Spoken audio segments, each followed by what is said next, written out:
Hey everyone, I'm excited to introduce you to Alvini Kwok, who I met through, actually, was it Aaron that we've met through that? Possibly. Aaron, Yeah, yeah, possibly. at LinkedIn. Aaron and I used to work together at LinkedIn, and yeah, I think you're probably a master networker. But when you told me you did a 10-day silent Vipassana, like I was like, oh my God, like I want to know all about it because I think that would be like probably one of the most difficult things for me to do personally. Yeah. Yeah, well, thanks for the intro, Davidson. Yeah, so the retreat, I would also say it was one of the most difficult things I've done mentally and physically. Yeah. And it can sound silly because you think, oh, well, you're sitting there and meditating and you're not really doing any physical labor.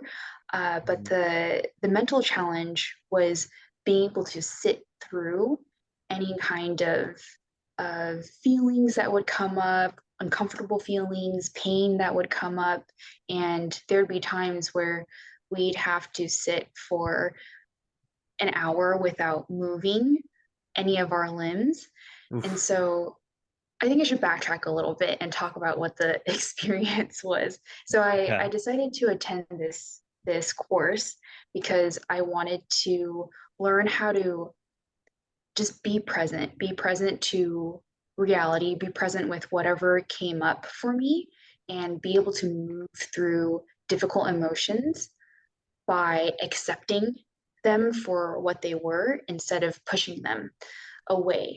And I thought that this course would just help prepare me for other areas of my life because there's a lot of unexpected things that can happen during the course of our lives, right? So Mhm. I think going through the course, every person will have their own experience. For me, I'd say the biggest takeaways were one, the lesson of impermanence, how so much of life is impermanent, like your job, your relationships with people, with friends, and even life in general. People come into this world and they also go at some Mhm. point, and you can't predict when when death occurs. So being able to accept the realities of life was a big lesson for me during this Oh. period. Another lesson was understanding how I am the cause of my own joy and also the cause of my Uh-huh. own misery. So, for example, during the course, it got to a point where I was unable to just sit still on the meditation cushion, and I needed a back rest. Mm. I asked for a back rest, but I still decided to not use it because I saw other people during the course just sitting straight on a simple meditation cushion. And I was thinking, if they can do that, why can't I? Huh. And so I would force myself to not rely on the backrest. Huh. But then what happened internally was I started to build a lot of resentment towards myself, and I would be thinking, Oh. why is it so hard? Why does my knee hurt? Why does my back hurt? Why can't I do this? And so all these feelings would amplify, right? Wow. And eventually on day 8, I asked the teacher, is it okay if I am relying on a backrest? Like, am I cheating myself of this experience? Uh-huh. And her response to me was no. Like, why are you uh, creating, misery for yourself, right? The purpose of this meditation course is for you to learn. it's it's for you to learn how to meditate and sit when you're in a comfortable position. The Uh. teacher does not tell you like you have to sit in an uncomfortable position. So it occurred to me, I was like, oh my gosh, I spent Uh-huh. 8 days with a resource, and yet I decided to not use that resource, to not rely on the help that I asked for. Huh. And it made me think about, okay, well, what other areas of my life do I create my own misery? Mm. And it was just very enlightening to go through this kind of of experience physically, Uh-huh. but also be able to gather insight that I could apply to other areas of life. So I want to pause there for a second. Those are some of the key takeaways that I had. Yeah, that's deep.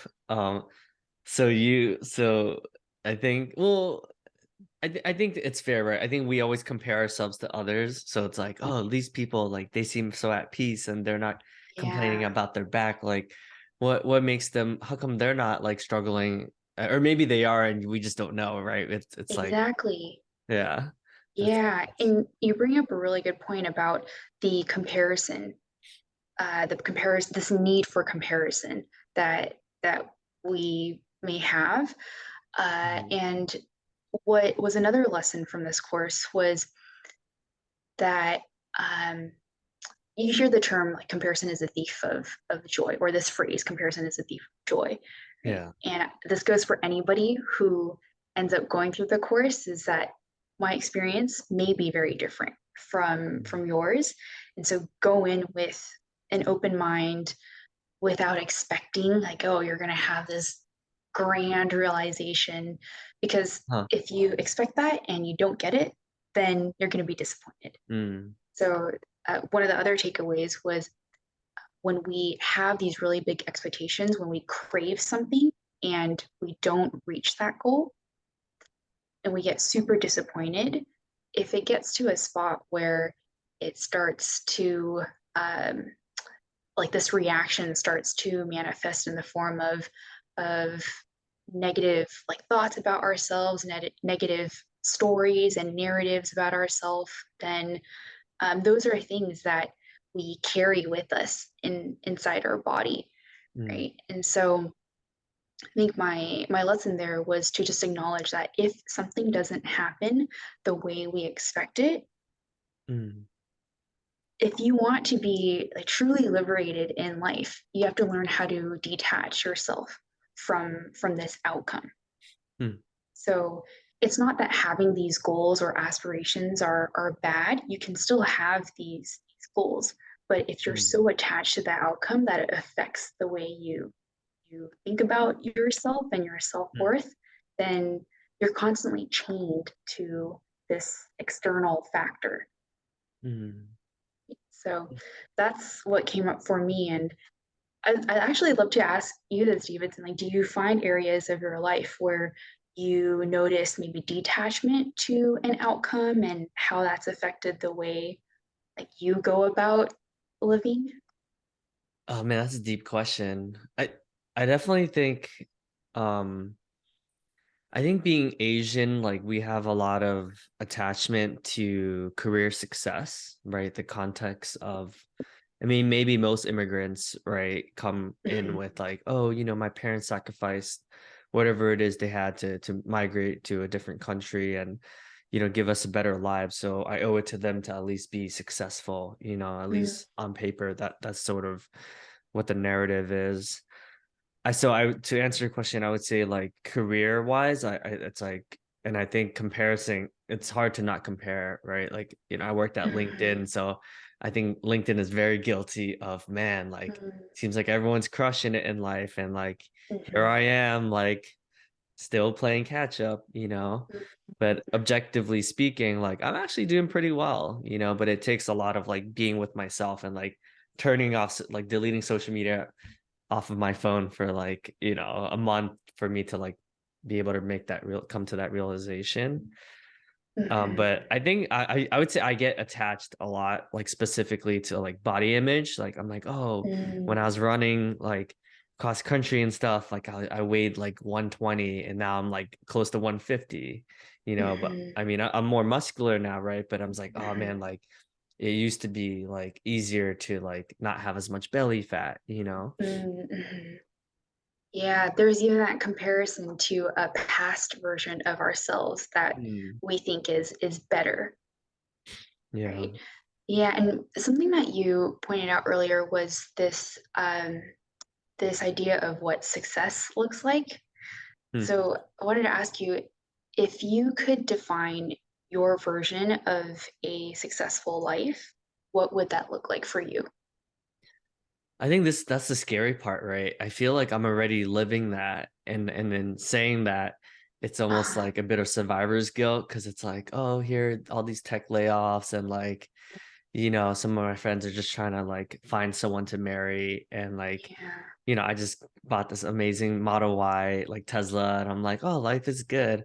It's like, Mhm. am I wrong to like feel good? Like, it's like I feel like Mhm. society always is like, oh, there has to be some problem, some mission that we have to solve, right? But I think the more I detach myself from like, oh, I should volunteer for this amount of nonprofits. Oh, I should raise this much money, or oh, I should be visiting my parents more often. It's like that's a lot of expectations. Mhm. So, I do feel blessed that like I live my ideal life, because I only came up to this realization because I went overboard and I hired like six different coaches, like Mhm. people who I like look up to and admire, and I'm like, oh, I want to live your life. And then like they all ask me like, oh, like what does your ideal life look like? And I'm like, oh, go to like a lot of Tony Robbins conferences, like have my men's group, be able to like have a good life that has autonomy and work-life balance, and then also be able to travel the world. And then they're like, Mhm. oh, okay, like so what would you have to do to get there? And I'm like, oh wait, I'm already doing all that. Yeah. Yeah. Yeah, and then to realize that, I know you said it sounds really scary to admit that out loud.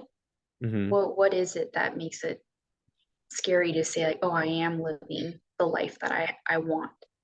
I think like coming from a place of privilege, right? I live in the United States, right? Yep. Like, I'm Asian, right? So like cops aren't really pulling me over just because of like the color of my skin, right? Like I Mhm. definitely think, and having come from, living off of poverty, like Mhm. not a lot of my friends like haven't quite gotten out of that cycle, right?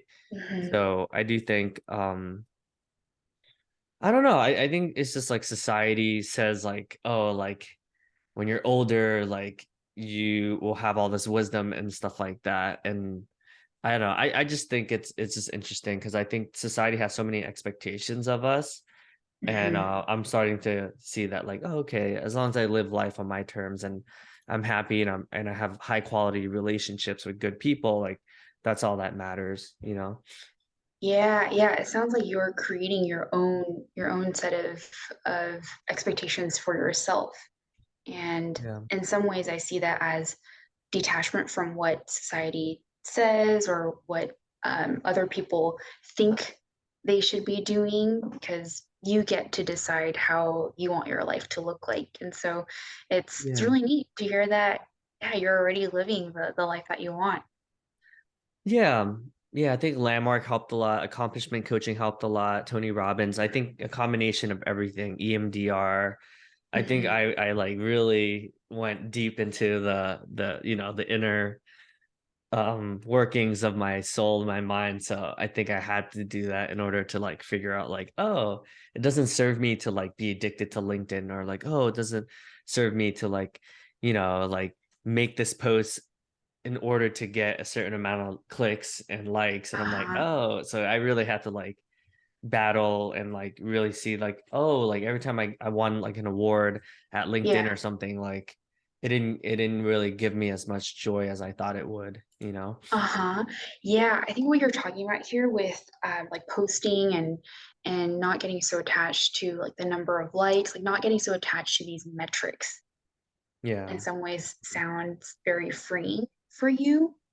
Yeah. How would you say, like whether it's thoughts uh or something else, like what has contributed to this ability to not be so focused on these kind of metrics? Mm. I think journaling helps a lot. Like Mm. it sounds like you're a big journaler. You're Mhm. very introspective as well, right? Mhm. I think journaling a lot, like every day I journal. So, Mhm. I could just be like, after this call, I'll probably be like, wow, like this sounds awesome to do Vipassana. Like maybe I can like intentionally, plan that right in the future, and like let my employer know, like, hey, this is like one of my goals, right? Like, Yeah. something like that. So I think I'll just try to journal like every day. So even it's like something little, at least like I get it out of my head and like into the Mhm. reality. Yeah, when it comes to these metrics too that we were talking about, like getting these awards at companies and like the number of likes or followers on Yeah. LinkedIn, I often see or hear people say like, "Oh, I really wanted my post to generate this number of impressions because Mhm. that's maybe correlated to how many people will be impacted by this post." But then I think that takes away from the intention of Mm.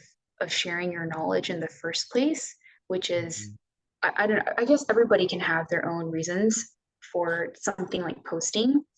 Yeah. I think for me, when it comes to putting out knowledge there or um, yeah, putting out knowledge there, I look at it as just, hey, like why am I doing this? Doing this because just want to share. Mm. And my hope is that someone may find value and be able to apply whatever they get out of my content somewhere in their lives. And if Mm. it doesn't stick, like that is okay. And for me, that's very freeing to just say, okay, you Mm. know what? I don't care how many people see it, how many number of likes I get, because that's not why I'm doing this. So I Mm. think connecting back to the main reason why you're doing something has Mm. helped me.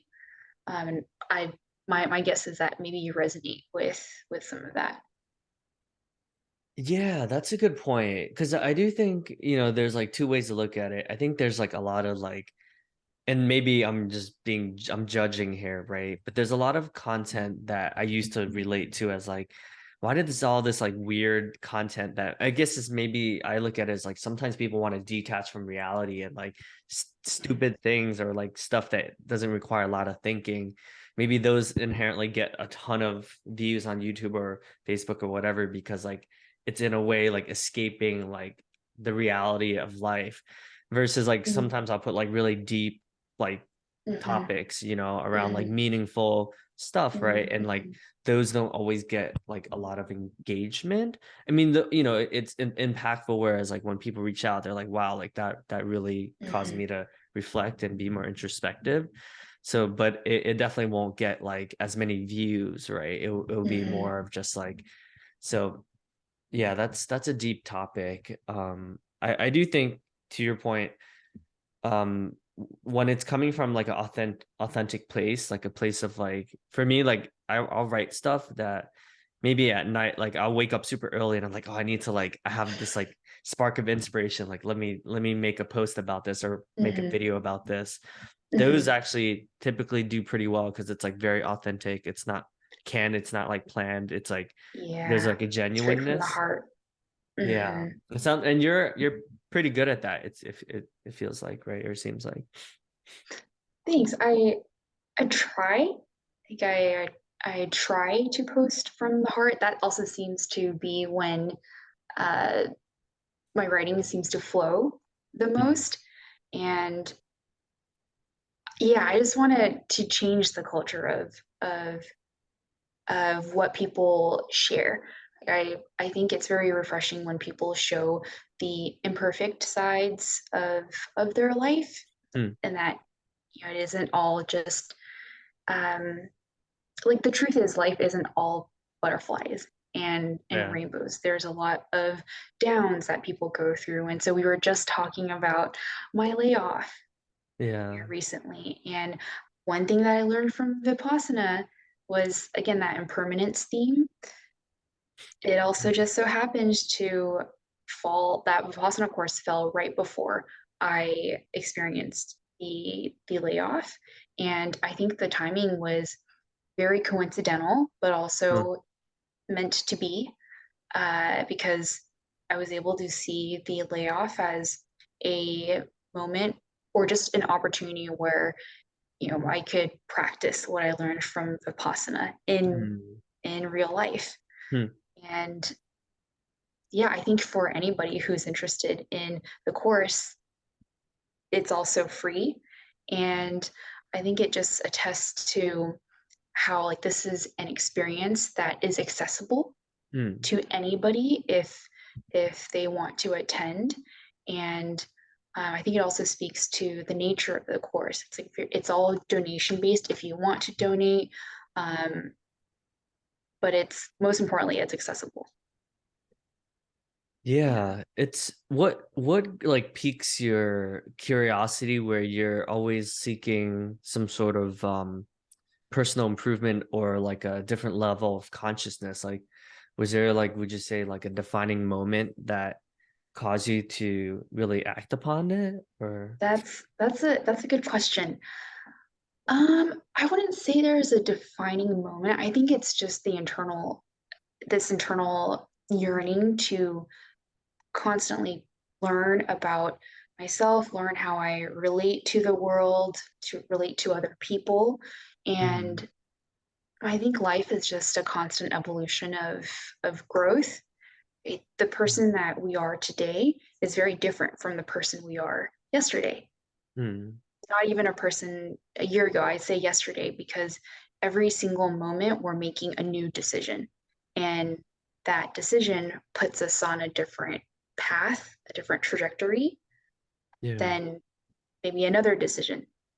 And Uh, so, yeah, in terms of things that have piqued my interest, I think it's just the curiosity and love for learning, right? There's yeah. so much available in this world, and I think it's also neat to be able to experience things that you would have never thought to experience. Like for you, I think I know you do a lot of traveling and a lot of these Spartan races and these CrossFit events as a way of maybe improving your own physical health.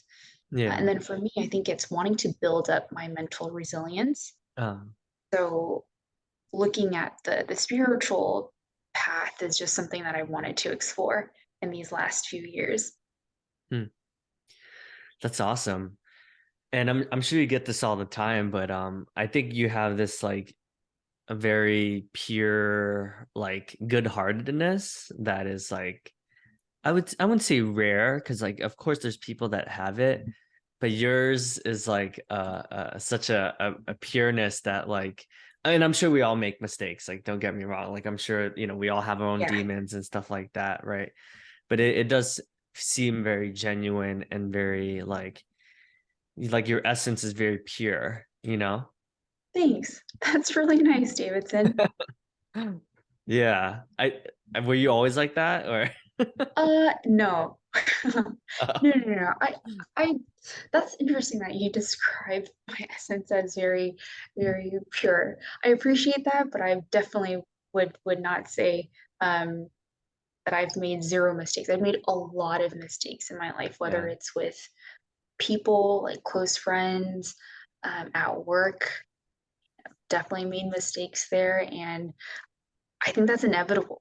Every single person on this planet will have made mistakes at some Right. point. But I think it's the Yeah. mistakes and how you react to them that define who you are and define who you want to be. So definitely not perfect by any means. Um, and I'm okay with that. I think accepting to the imperfections Hmm. in myself and the flaws and knowing that I have a lot of work to do personally with my relationships Mm. is something that I've been learning to accept. You know, in this past year, and hearing difficult feedback is challenging for me. Actually, Yeah. Yeah. it's very very challenging because it hits the ego, it stings, but it's part of just the growing process. So Mm. yeah, no one is perfect. I'm definitely not. When you say feedback, do you mean from management, from other relationships, just Oh, in yeah. general? Or- Pers- Mostly personal relationships. Uh, Yeah, so romantic relationships and specifically with a romantic partner, I've had uh, some difficult feedback. oh, That's really? yeah, yeah, Mm. and I think it's inevitable when you're Mm. learning someone new. Um, but in a romantic context, like the way you are as a partner is very different from Mm. who you are, or it can be very different from who you are at work, right? So the way you communicate, for example, with your spouse is probably very different from how you would talk Yeah. to a friend or a colleague. And just learning how my communication style can affect someone Mhm. else on an intimate level is something that I've been just being I've been exposed to in Yeah. this past year. And I think just understanding that, oh, the way I communicate could do a lot of work. Mhm. It's sometimes it hurts because you might think, oh, I'm such a great communicator, I'm such a good listener, and then your partner tells you, actually, like sometimes I don't feel listened to when you do this or when you don't do this. I think that can be a hard pill to swallow, but it's Yeah. also necessary Mm. to understand um, what you can do differently if you want a relationship to work. So Mm. that's what I was referring to when I talk about feedback. Yeah. No, that definitely hits. That definitely resonates. I would say most of my friends would be like, "Oh, like I'm a great friend and listener." But yeah, I'm sure my wife would be like, "Well, sometimes he's not, right?" But I think, yeah, what I'm hearing from this conversation is that humanity and everything, that impermanence is a good takeaway, especially with Mhm, our careers. With mhm. I someone that I know passed away recently, and I'm helping his wife set up a GoFundMe, right? And like he was like full of life, and then like literally like it just felt like the next day I'm like, wait, what? Like I felt like I was just talking to this dude. Oh, yeah. So crazy how like you said, like in a moment's notice, like that can all go away. And like you said, it's the impermanence is like a big takeaway. But yeah. I'm sorry to hear that about your friend. Yeah, Super. yeah. I feel like I don't know about you, but I think that's like definitely one of the harder emotions to or concepts to be with, right? It's like, oh wow, like we are gonna all die one day, it's like it's so weird to think that. For me Mhm. at least it is. Yeah. Yeah, it is. It's a very jarring reality of Yeah. life that Mm. everybody's life will stop at some point, and you Yeah. don't know when. And I remember reading in The Untethered Soul, if you're Mm. familiar with the book by Michael Singer, Yeah. he talks about how instead of viewing death with fear, we can view death as a motivator, as a way to Mm. say, because we're all going to die at some point, like, what do you want to do with your time Mm. on Earth?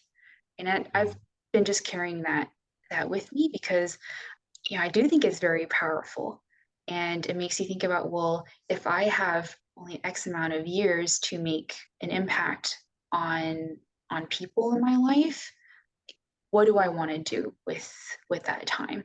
How do I want to live? Who do I want to be? What kind of person do I want to be? And what kind of change I want to make in the world? So it is a very scary concept, but there's also that reality of it. Mm. Yeah.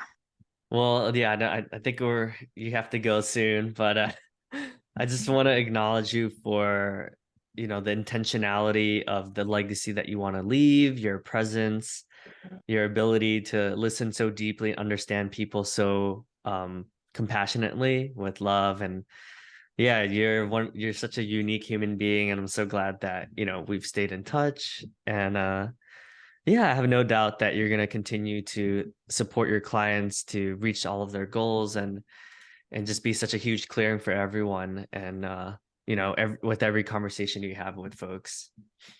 Thanks, Davidson. I appreciate you. I appreciate you for hosting these calls and for staying connected with people in your community. I think that's one of your biggest strengths is to build these relationships wherever you go. And I'm just constantly inspired by your own growth and your eagerness to just share what you're learning with the world. So I'm always excited when I get to catch up with you. Yeah, And likewise. yeah, I'm excited to hear what comes up for you in these next few months. And you too. And for anyone who's listening, if you see any executive coaching opportunities or anything with leadership development, learning and development, and I think you mentioned a couple other things, right? What were some of the Oh, other people things? analytics. People analytics and Yeah, that and yeah, just learning and development roles, coaching, leadership positions. okay. I'd be open to just hearing what folks have out there. Oh, I might introduce you to my friend Clinton, who's like I think he leads like people analytics at Pepsi or something. I'll just connect you guys. Maybe that could be a good, Thanks. yeah. Thanks. I'd appreciate that. Thanks, Awesome. Davidson. Cool, everyone. Well, I'll tag you in. I'll tag your LinkedIn. Are there any other ways people can keep stay in touch with Reach. you or reach out to you?